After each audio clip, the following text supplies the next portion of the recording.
बताओ निकाह किसकी सुन्नत है? बोलो। सारे बोलें, अगर नबी का खाते हैं तो बोलें, अगर नहीं खाते तो मुंह रखें।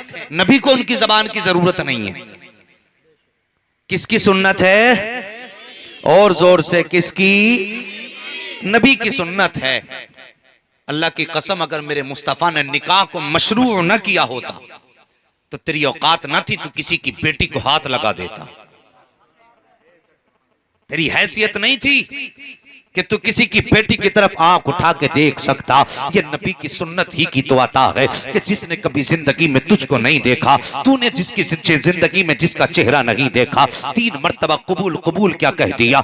नबी की सुन्नत तेरे दामन में क्या आई है? जिसने कभी तुझे नहीं देखा है, आज वो तेरे बिस्तर पे आकर के बैठ गई है, उसने अपना सब कुछ तुझको मान लिया है, फिर वो तेरी इतनी फर्माबरदार बन गई है कि तूने कहा उठ तो उठ के खड़ी हो जाती है, तूने कहा बैठ तो बैठ जाया करती है, तूने कहा चल तो चलने लगती है। तू बाहर से आके कहता सर में दर्द है तो अपना आराम भूल के तेरी खिदमत में लग जाती है। तूने कहा प्यास लगी है तो उसने धूप न देखी, पानी का इंतजाम किया। तूने कहा भूख लगी है तो उसने अपने रहम अपने ऊपर होने वाली गर्मी की शिद्दत को कुछ एहसास न किया, वो तेरे काम में लग जाती है। साहिब हाँ हाँ आगे बढ़ के कहना चाहता हूँ, अगर मियाँ बीवी एक ही साथ सफर करके आते हैं तो शोहर जूते फेंकते फेंकते कहता बहुत थक गया हूँ, जल्दी कर पानी का इंतजाम कर दे। मैं तुमसे पूछना चाहता हूँ, एक ही सफर के मुसाफिर दोनों हो, जिस रास्ते से तू चल के आया है उसी रास्ते से बीवी चल के आई है, जितना सफर तूने किया है उतना सफर बीवी ने किया है, लेकिन आखिर वजह क्या है? तू भी थक के आया है, वो भी थक के आई है,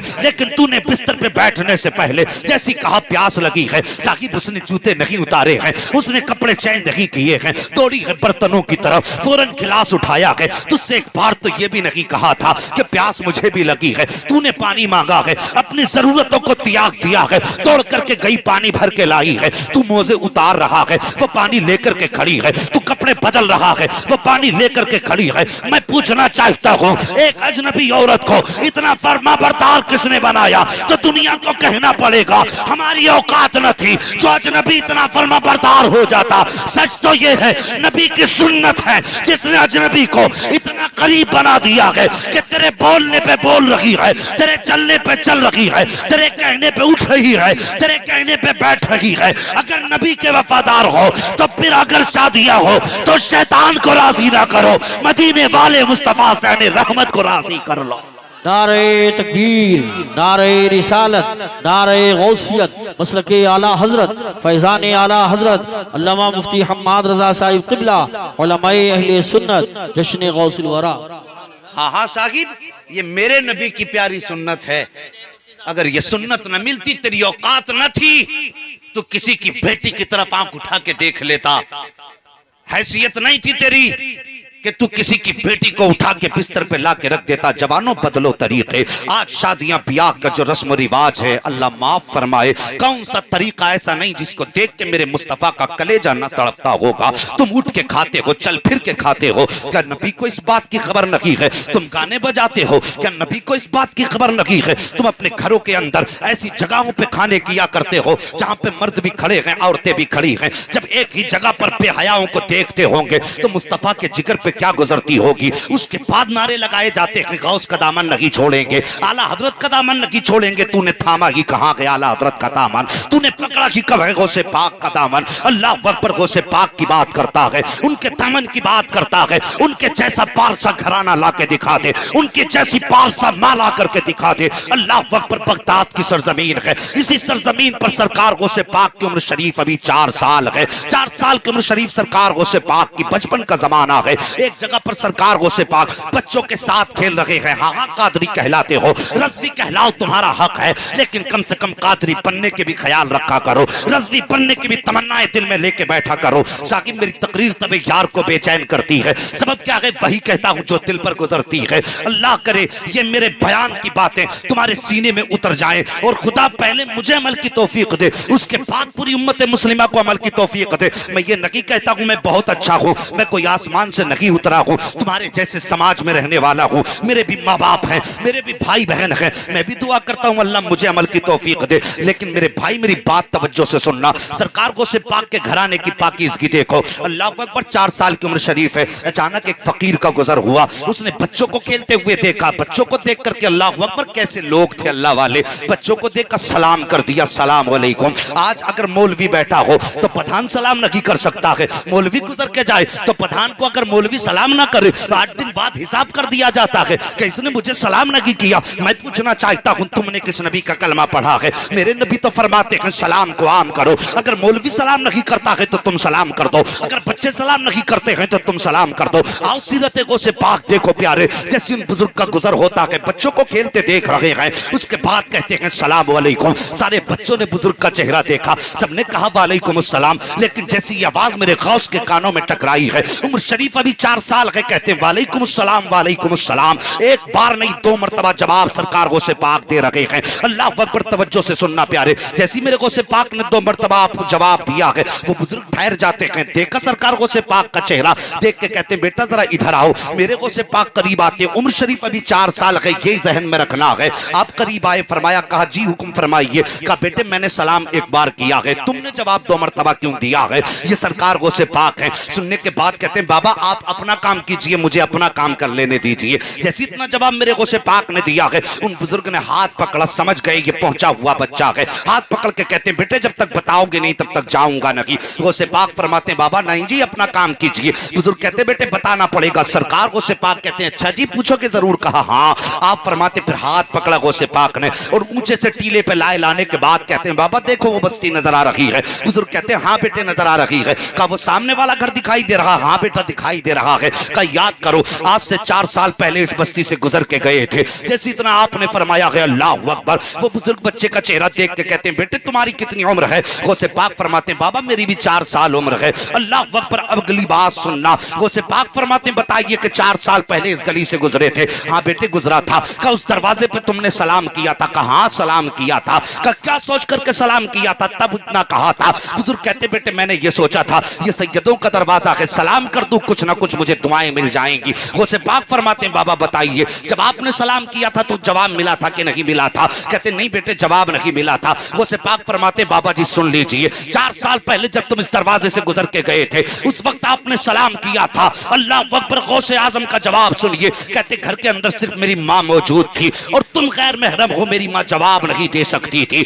अल्लाह अकबर, गौसे पाक फरमाते हैं लेकिन जब तुमने सलाम किया था अब्दुल कादिर ने तुम्हारे सलाम को सुन भी लिया था और तुम्हारी आवाज को पहचान भी लिया था। गौसे पाक फरमाते हैं आज 4 साल हो गए नजरें तलाश कर रही थी, आपका चेहरा नजर नहीं आ रहा था। गौसे पाक फरमाते हैं बाबा आज 4 साल के बाद जब तुमसे मुलाकात हुई है एक सलाम आज ने आपने कर डाला है। गौसे पाक फरमाते हैं परेशान ना हो, एक सलाम का जवाब मैंने 4 साल पहले का दे दिया है और 1 साल के 1 सलाम का जवाब आज मैंने इस महफिल का तय करके तुम्हारा कर्जा अदा करके दिखा दिया। नारे तकबीर, नारे रिसालत, नारे गौसियत, मसलके आला हजरत फैजान गौसे आजम मुफ्ती हम्माद रजा साहिब क़िबला, सुभान अल्लाह। हाँ हाँ साहिब, मैं पूछना चाहता हूँ गौसे आजम की माँ अल्लाह अकबर हजरत फातिमा उम्मुल खैर इतनी हया वाली हैं कि गैर महरम के सलाम का जवाब देने तैयार नहीं। और हमारे घरों की हया किधर चली गई? हमें हुआ क्या है, साल में 1 जलसा करेंगे, हम 3 जलसे करेंगे, इलाके का कोई जलसा ऐसा नहीं जिसे हम नहीं छोड़ेंगे। मगर साहिब किसी जलसे से आने के बाद तुमने ये सोचा आका अब तक की जिंदगी लापरवाही में गुजरी है, आज के बाद की जिंदगी तेरी गुलामी में गुजार के दिखाएंगे। सोचा कभी हमने? कभी नहीं सोचते। ऐसा मौलवी बुलाओ जो कुर्सी तोड़ के चला जाए, छक्के चौके लगाने वाला मौलवी हो। साहिब ये छक्के चौके कब तक के हैं? जब तक आंखें खुली हैं तब तक, जब तक सांसें चल रही हैं तब तक। हाँ मैं तो साफ कहता हूं आज आपने बुलाया, मेरी आवाज चलती है, बुलाया है, कल बुढ़ापा होगा, हाथ पैर कांपेंगे, आवाज क्या अल्फाज क्या साहिब हर्फ टूट टूट के मुंह से निकलेंगे, फिर कोई पूछने वाला नहीं होगा। फिर इतराना किस बात पर? आओ अब भी वक्त है अपने नबी के करीब हो जाओ, अपनी बेटियों को पर्दा दे दो, अपने घरों के अंदर हया लाओ, फरमाया गया हया ईमान का हिस्सा है, हया ईमान का हिस्सा है। आज बाप बेटी को ऐसा जोड़ा ला के देता है कि देखने वाले को हया आती है, लाने वाले को हया नहीं आती। सोचते क्यों नहीं तुम कुछ भी हो जाओ, तुम्हारी बेटियां रुतबे में कितनी भी बुलंद हो जाएं, नबी की फातिमा से ज्यादा बुलंद नहीं हो सकती। हाँ, आज हमारी बेटियों के पास 20-20 जोड़ी कपड़े हैं, 10-10 हजार के सूट हैं, लेकिन पर्दा नजर नहीं आता।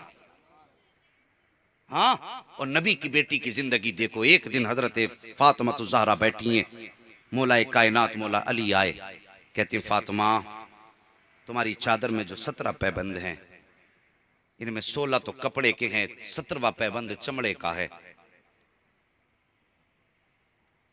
अब ये तुम्हारा 17वां पैबंद खुल गया है, इसको सिल लेती। नबी की बेटी का जवाब सुनो और घर जाके बेटियों को बताना। जैसी इतनी बात कही हजरत फातिमा ज़हरा कहती अली घर में कोई इतना कपड़ा मौजूद नहीं जिससे इस चादर पे पैबंद लगा सके। हजरत अली फरमाते फातिमा जाओ फिर अपने वालिद से जाके एक चादर ले आओ। हजरत फातिमा ज़हरा कहती अली मेरी हिम्मत नहीं, कहा जाइए माले गनीमत में कुछ कपड़े मिले हैं और सरकार तकसीम फरमा रहे हैं, जाओ जाके ले आओ। बड़ी मेहनत से हिम्मत करके सैयदा गई, सरकार घर पे नहीं थे, वापस आ गई। फिर हजरत अली ने कहा फातिमा फिर चली जाओ। कहती अब मेरी हिम्मत नहीं होती है, तवज्जो करना, फरमाती अब मेरी हिम्मत नहीं होती है। अली तुम जाओ। अल्लाह अकबर। हजरत अली आए हैं, पैगंबर इस्लाम की बारगाह में आके दोजानों बैठ जाते हैं। आका फरमाते हैं अली कैसे आना हुआ? अर्ज करते हैं सरकार आज आपकी बेटी के सर पे जो चादर है उसका एक पैबंद खुल गया है, इतना कपड़ा नहीं जिससे आपकी बेटी पैबंद लगा सके, सरकार कोई चादर दे दे। अल्लाह अकबर। मालिक कौनैन हैं, गोपास कुछ रखते नहीं, दो जहां की नेमतें हैं उनके खाली हाथ में, वो तो इतने बड़े बादशाह हैं। खुदा की कसम अल्लाह ने जमाने के खजानों की चाबियां मुस्तफा के कदमों पे रखी है, लेकिन कुर्बान जाओ उनकी सादगी पे। फरमाते हैं अली अगर मैं ये माले गनीमत अपनी फातिमा को दे दूंगा तो जिन बच्चों के बाप जंगों में शहीद हो चुके हैं उन बच्चों के घर क्या पहुंचाऊंगा? का फरमाते हैं अली आज मेरी मिल्कियत में इतना कपड़ा नहीं जो एक चादर अपनी बेटी को दे दूं। अल्लाह अकबर। इतना सुना हजरत अली की गर्दन झुक जाती है। आका फरमाते हैं हाँ अली एक मकान के अंदर ऊंटनी की खाल रखी हुई है, अगर फातिमा मुनासिब समझे तो उसे ओढ़ करके पर्दा करने वो लेकर के चले जाओ। अल्लाह अकबर। हजरत अली ने वही खाल उठाई है ऊंटनी की, और जब घर पे आए हैं खुदा की कसम सैयदा दरवाजे पे खड़े होकर अली का इंतजार कर रही हैं। कितना नूरानी जमाना था, क्या उसूल थे इनकी जिंदगी के। आज शोहर घर पे आया करता है तो बीवियों के चेहरे के रंग उड़ जाया करते। मेहरबानी करो शोहर की इज्जत किया करो, इसकी कदर किया करो। मुझे इस मौजू पे बात नहीं करनी है, बस मैं कुछ बयान करके आगे बढ़ना चाहता हूँ। साकिब हजरत अली आए हैं, हाथ में वो खाल है। कहते अली क्या लाए हो? का कोई कपड़ा ना मिला, तुम्हारे वालिद ने ये खाल दी है। अल्लाह अकबर। और फरमाया कि अगर मेरी फातिमा मुनासिब समझेगी तो इसको ओढ़ करके अपना पर्दा कर लेगी। नबी की बेटी ने देख करके आंखें नहीं बिगाड़ी थी, चेहरे की जोग्राफिया नहीं बदला था, बल्कि अल्लाह का शुक्र अदा किया और उसी खाल को ओढ़ा। ओढ़ने के बाद कुरान की तिलावत शुरू कर देती है। कौन? फातिमा के। अल्लाह अकबर। एक दिन मेरे नबी सहाबा की अंजुमन में बैठे हुए हैं, दोपहर का वक्त था, अचानक सूरज छुप जाता है। जैसे सूरज छुपा है थोड़ी देर के बाद फिर उजाला हो गया। सहाबा कहते हैं आका बारिश का मौसम भी नहीं है, बादल भी नहीं है, ये सूरज किधर चला गया था? मेरे नबी फरमाते हैं सहाबा अभी अचानक मेरी फातिमा घर में झाड़ू लगा रही थी तो बेतवज्जोही में दुपट्टा सर से सरक गया था। आका फरमाते हैं जैसे दुपट्टा सर से सरका, सूरज को इतनी हया आई कि बादलों के पर्दे में चला गया था। ये फातिमा ज़हरा है, जैसी ऊंटनी की खाल आई है नबी की बेटी ने सर पे रखी है, और रखने के बाद अल्लाह अकबर कुरान की तिलावत शुरू कर देती है। पीछे से सरकार तशरीफ ले आते हैं, दरवाजे पे दस्तक हुई, सैयदा फातिमा ज़हरा उठ के खड़ी हो जाती हैं। आका तशरीफ लाए, मेरे नबी ने बेटी को इस हाल में देखा, चश्माने नबुव्वत बरसने लग जाते हैं। फरमाते फातिमा तेरा क्या हाल है? पता तुझे कोई एतराज तो नहीं है? नबी की बेटी ने बाप से शिकवा नहीं किया था, कोई शिकायत नहीं की थी, कोई एतराज नहीं किया था, बल्कि गर्दन झुका के कहा था आका जिसमें हमारा रब राजी है उसमें फातिमा तो ज़हरा भी राजी है। अल्लाह अकबर। मेरे नबी ने इतना सुना, नबुव्वत वाली आंखें बरसने लग जाती है, हाथ उठ गए मुस्तफा के नबुव्वत वाले और अर्ज करते हैं मेरे मौला ए मेरे परवरदिगार आज मैं कुछ नहीं मांगता, अगर फातिमा के इस अमल से राजी है तो कुछ मत दे, मेरी गुनाहगार उम्मत को जन्नत का परवाना अता फरमा दे।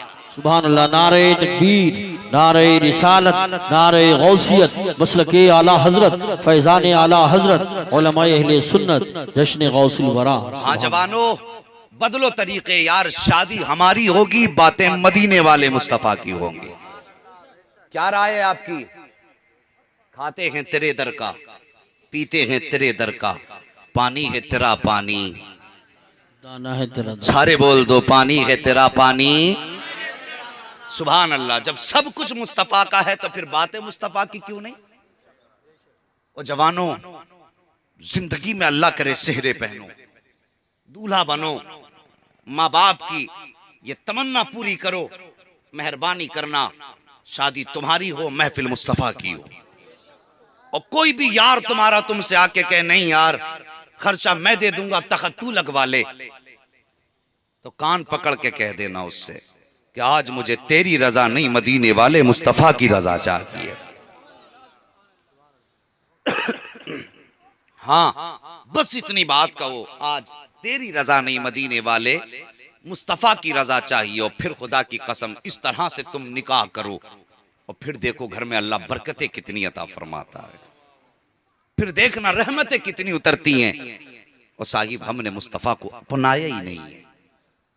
सच तो यह है कि अपनाया ही नहीं है। उनकी कुर्बानियां देखो, खुदा की कसम उनका नाम लेने वाले फिर कैसे हो जाते थे। उनकी जिंदगी का तो मामला ये था कि इन्हें जाना, इन्हें माना, न रखा गैर से काम, लिल्लाहिल हम्द में दुनिया से मुसलमान गया। ये उनके आशिकों की कहानी थी। आओ एक आशिक की कहानी बताऊं। खैरियत है? जरा सारे बोल दो या रसूल अल्लाह। अल्लाह सलामत रखे। बातें कड़वी जरूर होती हैं, लेकिन याद रखना दवा जितनी ज्यादा कड़वी होती है फायदा उतना, हाँ फायदा उतना अच्छा और ज्यादा होता है। आओ एक आशिक की कहानी बताऊं। नाम है अब्दुल्ला इब्ने जुबैर, हजरत अबू बकर सिद्दीक के नवासे, हजरत अस्मा बिनते अबू बकर के शहजादे। और यार जब ये पैदा हुए तो इनको सबसे पहले मुस्तफा की गोद नसीब हुई। अल्लाह सलामत रखे जो बिन कहे बोल गए हो। हाँ, अगर कह के बोले तब भी अल्लाह मदीना दिखा दे।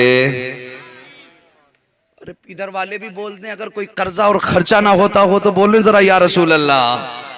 अल्लाह सलामत रखे। मुझे पता नहीं था, जलसा सुनते सुनते इतने थक गए हैं कि लोग बगैर कहे बोलते ही नहीं है। खैर तुम्हारी मर्जी है, अल्लाह सलामत रखे। जिसको बात अच्छी लगे सिर्फ वही बोले, और जिसको बात अच्छी ना लगे वो अपनी जेब में अपनी आवाज रखे, उसकी आवाज की भी जरूरत नहीं है। नाम अब्दुल्ला इब्ने जुबैर, पैदा हुए गोद मिली मुस्तफा की।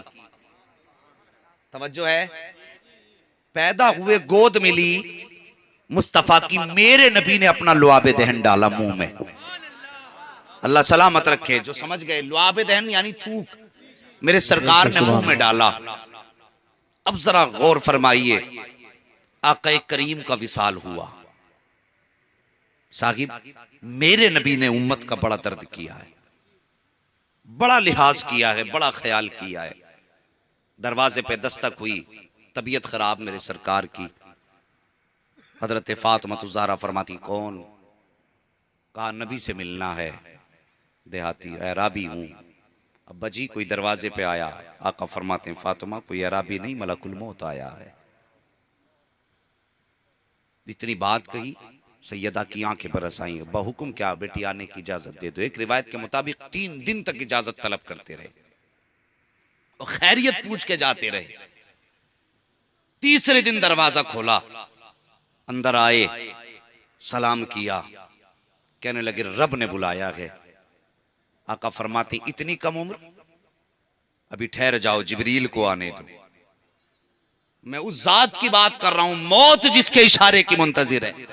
सुभान अल्लाह सुभान अल्लाह। हक कहते जिब्रील को आने दो। जिब्रील आए, कहा जिब्रील बता तो सही, इतनी कम उम्र 90 का वादा था, 63 साल हुई है, क्या मामला है? जिब्रील अमीन गए रब की बारगाह में, तेरा महबूब ये फरमा रहा है। रब ने फरमाया जिब्रील जाओ मेरे महबूब से पूछो, जो उनकी मर्जी होगी उसी हिसाब से उम्र बढ़ा दी जाएगी, जितना वो चाहेंगे उतनी उम्र बढ़ाई जाएगी। जिब्रील आए, कहते हैं आका रब फरमाता है महबूब तेरी मर्जी है, कलम भी तेरा है, तहरीर भी तेरी है, फैसला भी तेरा, बता कब तक रहना चाहता है। मेरे नबी फरमाते हैं जिब्रील जाओ रब से कह दो कि बस मैं भी मुश्ताक हूं अपने रब से जियारत का, लेकिन बस एक ख्वाहिश है। कहा क्या? कहा मेरे बाद मेरी उम्मत का क्या बनेगा, मेरी उम्मत का क्या होगा, इतनी बात कही है। जिब्रील अमीन वापस गए हैं, रब आका फरमा रहे हैं कि मेरी उम्मत का क्या बनेगा। रब ने फरमाया जिब्रील जाओ महबूब से कह दो उम्मत की फिक्र ना करें। जिब्रील आए, कहा रब फरमा रहा है महबूब उम्मत की फिक्र ना कीजिए। आका फरमाते हैं जिब्रील जाओ पूछ करके आओ उम्मत का क्या बनेगा।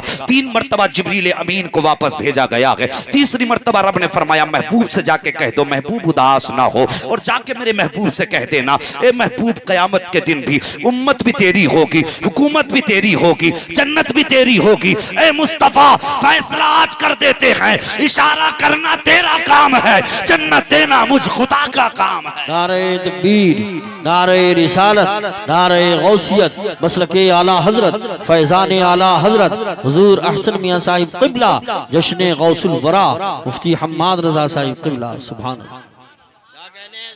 है जी खैरियत है? जरा सारे बोलते हैं सुभान अल्लाह।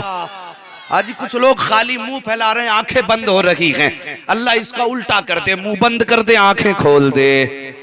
जरा सारे बोल दो या रसूल अल्लाह। आज पहली मर्तबा मजमे को जगाना पड़ रहा है, वरना अपना उसूल है जब शुरू हो गए तो फिर मदीने वाला जाने या फिर उनकी महफिल जाने है जी। मगर कोई बात नहीं है, अल्लाह सलामत रखे। अल्लाहु अकबर। मेरे नबी के विसाल का वक्त आया।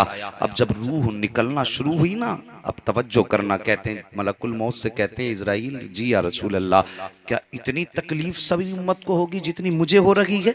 इतनी बात कही थी। और जवानों गानों में डूबने वालों, ऐशो इशरत के नशे में खो जाने वालों, रब और रसूल से रिश्ते तोड़ने वालों, किस जगह पे खड़े हो, क्या सोच रखा है? क्या मौत हमारे दरवाजे तक नहीं आएगी? क्या हमारी रूह नहीं निकाली जाएगी? आका फरमाते मेरी उम्मत को भी इतनी तकलीफ होगी। तब मलकुल मौत ने कहा था या रसूल अल्लाह ये तो कुछ भी नहीं है, ये तो कुछ भी नहीं है। इतना सुनना था, मेरे नबी की चश्मा ने नबूवत बरसी। आका फरमाते मलकुल मौत जितनी तकलीफ देनी है आज मुझे दे दे, ताकि आखिरी वक्त में मेरे किसी उम्मती को दर्द ना हो। अल्लाह अकबर। कोई उम्मत का गम गुसार ऐसा हो तो ला के दिखा दो। कहते मलकुल मौत जितना दर्द करना है आज मुझको कर दे, ताकि मेरी उम्मत को तकलीफ ना हो। मलकुल मौत कहते हैं आका आज मैं वादा करता हूँ आपकी उम्मत का जो भी शहजादा होगा, जो नमाजी होगा, नेक होगा, आका आखिरी वक्त में उसे कोई तकलीफ नहीं होगी। अल्लाह अकबर। ये नबी से वादा लिया गया। मेरे सरकार कब्र अनवर में गए हैं, कब्र में उतारा गया, होठ हिल लगे हैं। दुनिया में आए तब भी रब्बे हबली उम्मती था,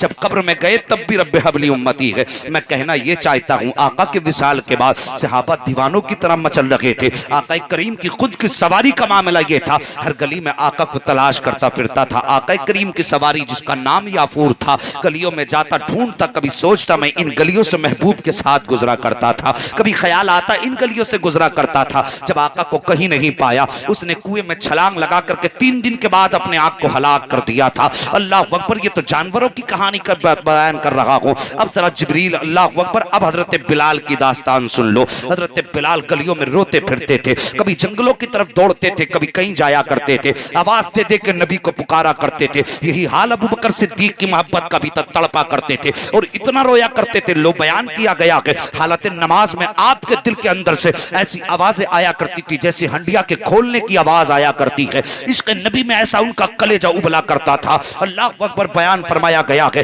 कि नबी के इश्क की जलन उनके दिल में ऐसी थी कि आपकी सांसों से जलन की महक आया करती थी, जैसे कि गोश्त के जलन की महक आती है। तभी तो आला हजरत ने कहा था ऐ इश्क तेरे सदके चलने से छुटे सस्ते, ने जो आग बुझा देगी वो आग लगाई है, ये आग उनके सीने में लगी थी और जब सुलगती है ये आग तो इमाम कहते हैं ऐ दिल ये सुलगना क्या, चलना के तो जल भी उठ, दम घुटने लगा जालिम, क्या धूली रमाई है ये इश्क था सिद्दीक अकबर का। आओ बिलाल की कहानी बताता चलो, ये नबी का बिलाल है, कुछ दिन मदीने में गुजारे हैं मगर फिर मुल्क शाम का सफर तय किया है, मुल्क शाम चले गए हैं, वहां जाकर के बसेरा डाला है। एक दिन ख्वाब में आंख लगी है, इधर बिस्तर पे सोए हैं, उधर ख्वाब में मुस्तफा तशरीफ ले आते हैं और कहते बिलाल कई दिन हो गए हैं तुमने मिलना छोड़ दिया है, क्या तुम्हें महबूब की याद नहीं आती है। इतनी बात नबी ने कही है, बिलाल की आंख खुल जाती है, फौरन बिस्तर से उठते हैं, बीवी से कहते सफर का इंतजाम कर। बीवी कहती मेरे सरताज बताओ तो सही, अभी तो रात है किधर जाना है। क्या तुझे क्या बताऊं, मेरे महबूब ने बुलाया है। अल्लाह अकबर, हजरत बिलाल रात ही में सफर शुरू कर देते हैं। हजरत बिलाल ने रात में सफर शुरू किया है। चलते चलते एक रिवायत के मुताबिक हजरत बिलाल की सवारी का रास्ते में इंतकाल हो जाता है। नबी के बिलाल ने सफर से हिम्मत नहीं हारी है, आप थक करके नहीं बैठे थे, यार ने बुलाया है, अब तो जान भी कुर्बान है यार के नाम पर। साकिब हम तमाशे नहीं छोड़ सकते हैं, हम गाने नहीं छोड़ सकते हैं, तो फिर ये इश्क के दावे झूठे हैं, फिर ये इश्क के नारे झूठे हैं। अल्लाह अकबर, आओ मुस्तफा के दामन में आ जाओ, उनका दामन करम पकड़ो और सब मिल के कह दो अल्लाह अकबर। आओ मुस्तफा के दामन में और दामन मुस्तफा पकड़ो और मिल करके कहो मैं मुजरिम हुआ का मुझे साथ ले लो कि रास्ते में कैजा बाजा थाने वाले। इतना कहना तुम्हारा काम है और सीने से लगाना मदीने वाले मुस्तफा का काम है। सुभान अल्लाह। नारे तकबीर, नारे रिसालत, नारे गौसियत, मसलके आला हजरत, उलमाए अहले सुन्नत, जश्न गौसुल वरा। सुभान अल्लाह। थके तो नहीं है।